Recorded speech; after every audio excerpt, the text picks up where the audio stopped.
Madam Deputy Speaker, I come here today fuelled by the voices of hundreds of my constituents, and I want to speak to the harm that I think this bill will cause if rushed through the House. How a society treats its most vulnerable members is a real reflection of its progression and intent.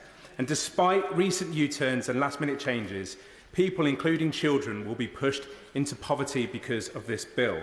Deputy Speaker, as I've already said, many of my constituents have raised their fears, worries and anxieties about these plans. And as they've been unable to provide their own stories directly because of the government's lack of consultation, I want to use my time to be their voice. Amy from Bramall suffers from ME, and her illness can fluctuate hour to hour and day to day, making it hard to pass assessments for support. Now, Amy recently appealed to me for assistance after the DWP withdrew her PIP despite the fact her illness was now getting worse. And Amy said to me, "It's outstanding how I can be reduced to 0 points from receiving higher levels of mobility and daily care when I have not been cured, nor have had any improvement on how my condition affects my life. In 2018, when my PIP was downgraded, following appeal, it was rewarded back to me. Yet now, without improvements to how I am affected, it has been completely stopped." Those who have had to face mandatory reconsideration will know the extent of the documents needed and the stress involved. But to cope with this when you are ill and suffering every single day is simply not sustainable. Amy's been advised that the mandatory reconsideration will take 15 weeks, which is almost 4 months. So I ask this House, where will Amy get the support she needs during this wait?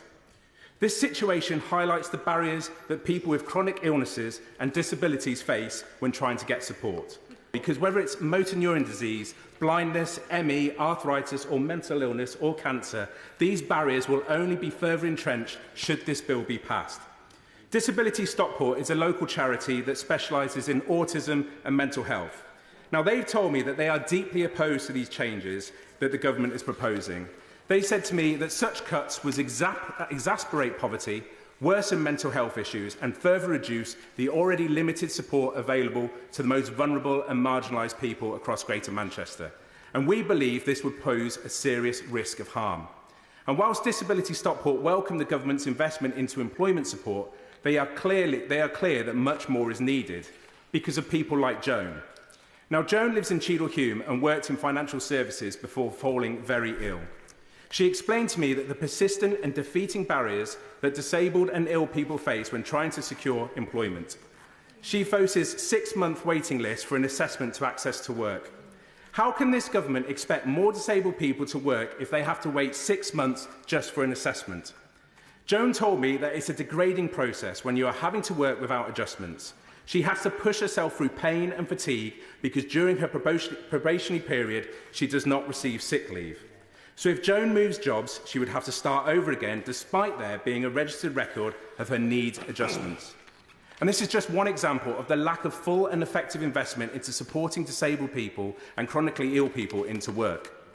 The Greater Manchester Coalition of Disabled People told me they are concerned for those using PIP to pay rent and bills.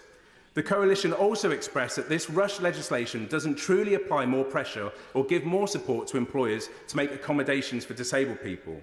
Instead, the bill will protect the status quo and that the onus to get support will be on the individual and not the employer. They asked what will happen to the 16 to 22-year-olds who no longer get disability living allowance and don't qualify for PIP. These young people will fall through the cracks and be pushed into poverty. Madam Deputy Speaker, by bringing forward this bill, which could amount to the biggest cut to sickness and disability benefits in a generation, it's clear there is no sense to the real-life impact it is having on hundreds of people in my constituency and the hundreds of thousands of people across constituency represented by people in this House. I thank the Honourable Gentleman for giving way. Can he confirm to what extent he thinks the cut is? Because my understanding is spending is still going to increase. And can he confirm if the cut, as he sees it, is even bigger than the cut that his party forced on the poorest in this country when in coalition? Thank you. I thank for the comments, and these are the voices of my constituents which I am put here to represent. And we can talk about the coalition all you want. We could talk about the coalition all they want. But what we're doing is talking about the here and now.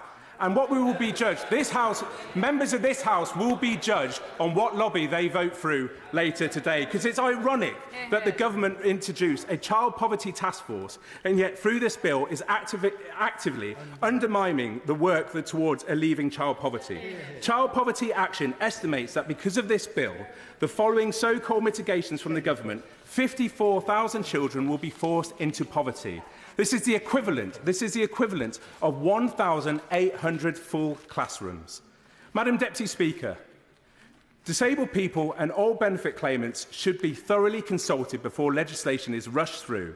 And if the government will not listen to the voices of my constituents and the constituents of other members in this House, then maybe they will listen to the voices of respected charities like Child Poverty Action Group, Citizens Advice, the Trussell Trust, Minds. They are all urging the government to change course. This bill will likely support millions of disabled people, pushing at least 150,000 people into poverty. Food bank use will undoubtedly soar. Worklessness will grow, and the government will ironically be adding even more to the unemployment figures it's so desperate to keep down. The charities rightly warn that even despite the last-minute changes the government has hurriedly to introduce, the impact on adult social care services, NHS services, housing and homeless support, the justice system and advice services will be catastrophically stretched, and with many organisations facing breaking point. Madam Deputy Speaker, this government knows there are multiple ways to ease the country's finances, but it's making a very deliberate choice to penalise a group of people who have neither the strength nor time to fight it. It is absolutely shameful. Unless the government scraps the two-child limit and benefit cap, child poverty will be higher at the end of this Parliament than at the start. Is that really the legacy that this Labour government wants to leave? And finally, Mr Speaker, I urge this government, I'm coming to my marks, I urge this government to think of the stories of Amy and Joan and reflect on the very real and personal impact that these changes will have on them and millions that share their story. The government must change course without delay. I am sure I speak for many in this chamber when I say that we came into politics to fight for the most marginalised and vulnerable in our communities. And if this bill passes, we will have all let them down. Dan Carden.